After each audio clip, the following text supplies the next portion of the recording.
Hi everyone, this is Anusha, and if you are an unconditional giver or somebody who has trouble receiving help, then this reel is for you. Here goes the story. So, on a secluded, beautiful hilltop, there lived this old lady who was gradually going blind now with age. She had not treaded down the hill for decades. She, in fact, did not know anything about the life there now. But on the hilltop, she was a child in her nest. She was secure, well accustomed, and each of her steps was tied to the intuition of her mind. She would milk her cows, gather her firewood, collect her food, and cook for herself all seamlessly, all the while singing the nostalgic tones of her childhood. Of course, there were instances of painfully stubbed toes, injured elbows, and burnt fingers here and there all the time. So, this one particular day, God is really overcome. He's really overwhelmed to see this lady go through so much all alone and encounter so many hardships. So he decides he's going to go down there on the hilltop and give her a gift which would ease the rest of her days a little bit and kind of support her life thereafter. So he appears on this huge oak tree which covers a freshwater stream, and his intention was to surprise her with his presence and the gift whenever she arrives there to collect the water for the day. So now when she gets there, the sun is setting, the light is as such that all that she could make out in the form of that cane is a big thick snake coiled on one of the branches ready to get to her.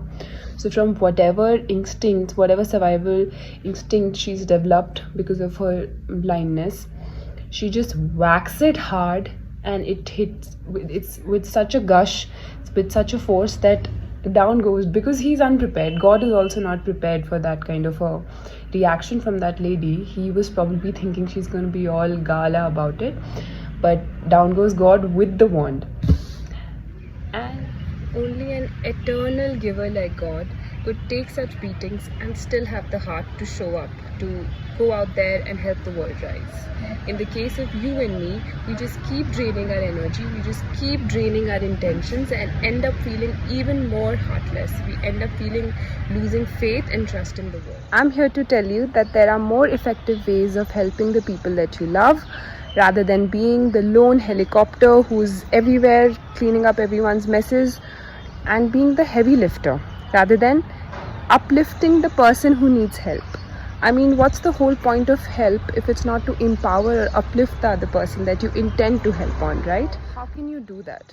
Number one, having faith, having complete faith on God, that He's put all of us in different life situations at different points in our life to help us rise to the challenge, to help us become stronger, gain more skills and more confidence in our own self to kind of lead the way in our own ways. Second, having faith in the person that you love, that they are sentient, conscious being, and God has given them endless potential to take care of themselves. God has given them endless intelligence, which is all the time in access if they have the intention to rise up to the challenge. And third, the most effective and magical way, according to me, for being there for people that you love is your presence. Presence which is just pure, which is full of confidence and faith, which is like a big cloud of energy. In front of them, their own energy bounces back by just talking to you, by just lending your ears to them. You are giving them that push that they actually need, without having the anxiousness or the restlessness to kind of immediately fix the life situation. You are just there to help them find out together, to help them gain the insights, or to just understand more deeply what this whole situation is about. More on how you can receive help better in the next video.